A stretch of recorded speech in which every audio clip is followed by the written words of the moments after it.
اعوذ باللہ من الشیطان الرجیم بسم اللہ الرحمن الرحیم قالت لهم رسلهم ان نحن الا بشر مثلكم ولكن الله يمن على من يشاء من عباده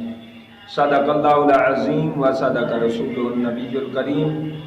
ونحن على ذلك لمن الشاہدین والشاکرین والحمد للہ رب العالمین۔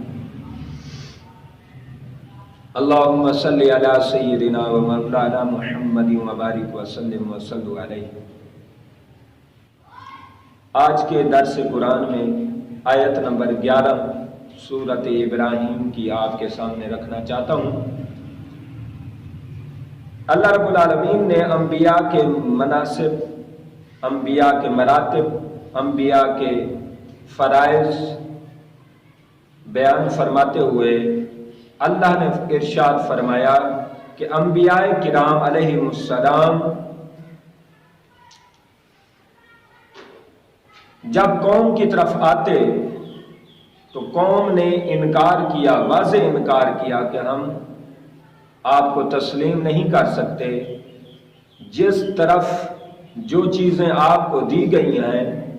ہم ان چیزوں کی طرف شک کی نگاہ رکھتے ہیں اور ہم پختہ خیالی نہیں رکھتے، لہذا ہم نہیں مانتے۔ ہاں اگر تم اس صورت میں ہم مانیں گے کہ کوئی تم بڑی دلیل لے آؤ۔ پچھلی آیت میں اللہ نے فرمایا فَأْتُونَا بِسُلْطَانٍ مُبِينٍ، کوئی بڑی دلیل لے آؤ گے تو ہم مان لیں گے۔ انبیاء کرام فرمانے لگے قالت لهم رسلهم، ان کے رسول فرمانے لگے کہ ان نحن الا بشر مثلکم، جو تم کہتے ہو کہ ہم بشر ہیں، تمہاری طرح کے ہیں، یقیناً ہم تمہاری طرح کے ہیں۔ ولکن اللہ یمن علی من یشاء من عبادہ، لیکن اللہ رب العالمین اپنا فضل، اپنا کرم اور اپنا انعام اور اپنا علم جس کو عطا فرمانا چاہے، اللہ جس پر احسان کرنا چاہے، ہم پر اللہ کا احسان ہے، فضل ہے کہ اللہ رب العالمین نے منصب نبوت اور منصب رسالت سے سرفراز فرمایا۔ لہذا جیسے ایک ٹیچر ہوتا ہے، باقی بندوں میں اگر وہ بیٹھا ہے تو وہ منفرد نظر نہیں آتا، اس کی اندر کی صلاحیت ٹیچنگ کی ہوتی ہے۔ اسی طرح نبوت ہے، بے شک تمہاری طرح کے ہم بشر ہیں لیکن ہم پر وہی نازل ہوتی ہے، اللہ کا کرم ہوتا ہے، لہٰذا ہم جو تم دلیلیں کہہ رہے ہو ہم دلیل نہیں لا سکتے۔ وَمَا كَانَ لَنَا أَن نَأْتِيَكُمْ بِسُلْطَانٍ، ہم دلیل نہیں لا سکتے جو تم مطالبہ کرتے ہو، جو تم ڈیمانڈ رکھتے ہو، ہم تمہاری ڈیمانڈ کے مطابق دلیل اور سلطان اور نشانی نہیں لا سکتے، معجزہ نہیں دکھا سکتے۔ اس کا مطلب یہ ہوا کبھی بھی عوام کی فرمائش کے مطابق تقریر نہیں کرنی چاہیے۔ آج یہ پرفتن دور میں پیسے لے کر کمائی اور پیسے اوپر اڑانے کی خاطر ہم شعر پڑھتے رہتے ہیں، عوام کی ڈیمانڈ پر مکرر دوبارہ پڑھنا، اور جیسے عوام چاہے اس طرح کے موضوع رکھنا اور موضوع میں فضائل رکھنا، جہنم سے، عذاب سے اور اس طرح کے مسائل ضروریہ سے آگاہ نہ کرنا جس سے عوام داد دے، عوام خوش ہو۔ ہم اس طرح کے جب موضوعات رکھتے ہیں تو پھر عوام پر وہ اثر نہیں ہوتا، دین رسول کا وہ فیض نہیں ملتا، دین رسول کا وہ فیضان نہیں ملتا،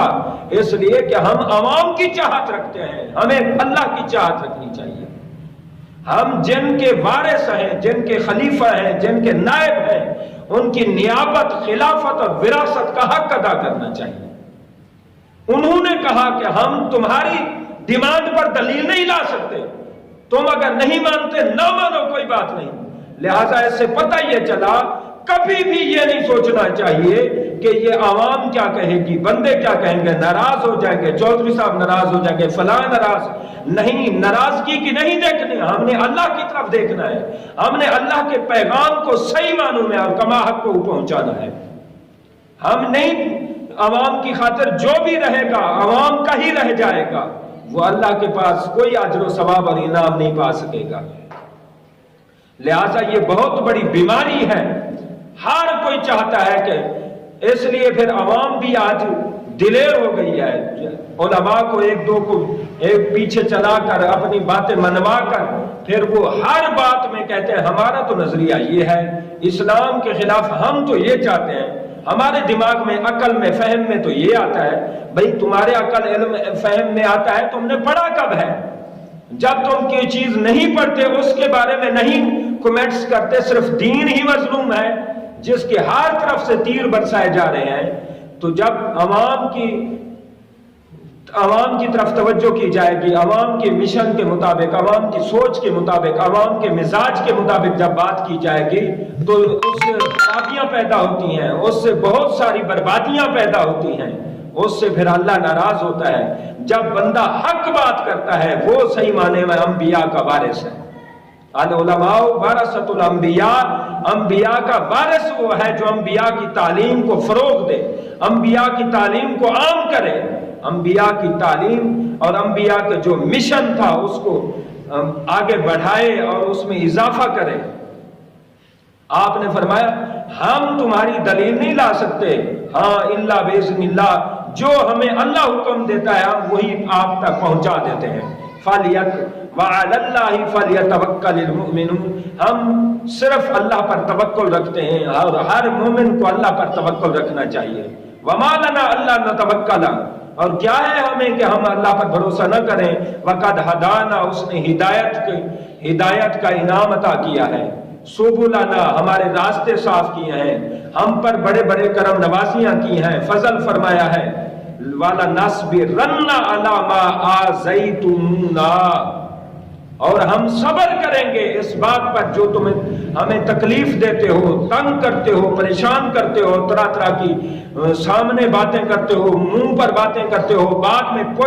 پس پشت بھی باتیں کرتے ہو، اس پر ہم صبر کریں گے۔ اس کا مطلب یہ ہے عوام چاہے آپ کے منہ پر کوئی بات کرے، جیسے طائف کے بازاروں میں حضور کو پتھر لگے اس تبلیغ پر اور اس تعلیم کے عوض اور معاوضے میں، عوام چاہے آگے باتیں کرے یا پسے پشت جا کے باتیں کرے اور سازشیں کرے اور پلاننگ کرے، کچھ بھی کرے، علماء کو صبر کرنا چاہیے اور حق پر ڈٹ جانا چاہیے۔ حق پر جب ڈٹ جائیں گے پھر کیا ہوگا؟ اللہ فرماتا ہے فَلْيَتَوَكَّلِ الْمُتَوَكِّلُونَ، پھر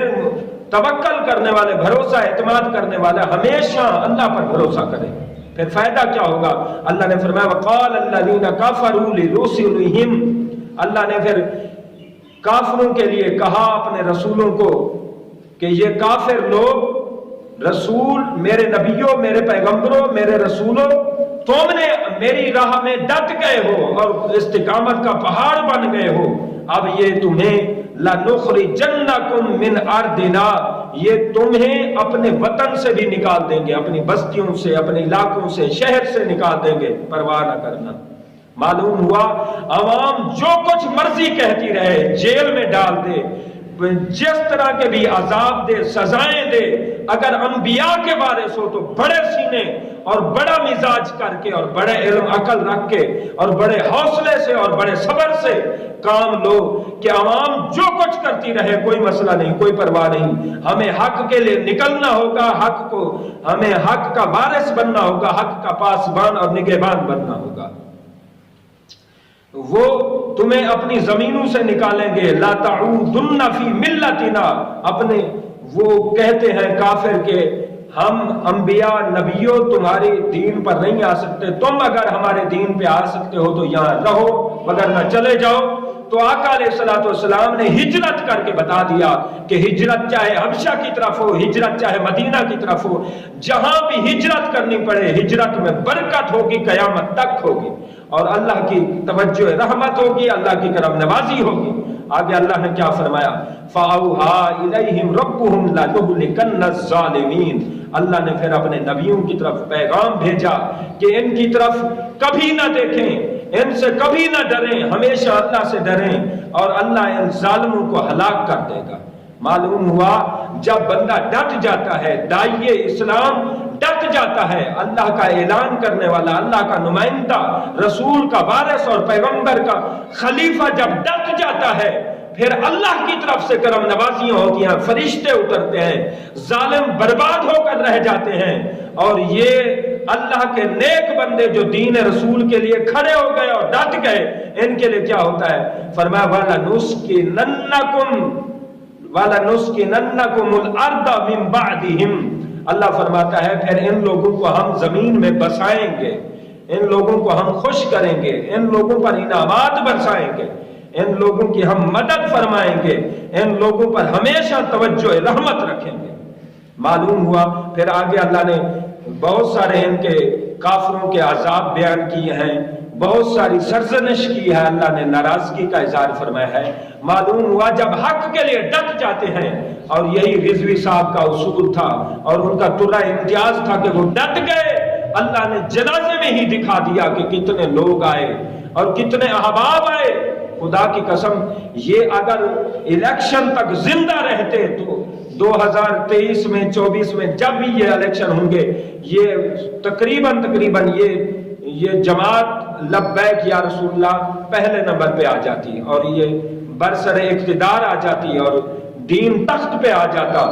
لیکن اللہ کو جیسے منظور ہوتا ہے، تو معلوم ہوا جب دین پر حق ڈٹ جائے کوئی بندہ، اللہ کی اتنی رحمت اترتی ہے کہ وہ ہر وقت اللہ کی رحمت میں ہوتا ہے۔ تو ہمیں دین کے دائی اور تبلیغ اور مبلغ بننے کے لیے پہلی چیز یہ ہے، کبھی عوام کے مزاج کے مطابق نہ چلیں۔ آج عوام ووٹ دیتی ہے، جی فلاں اچھی تقریر کرتا ہے، جی فلاں نے اچھا بولا ہے، جی آج تو مزہ آ گیا جی،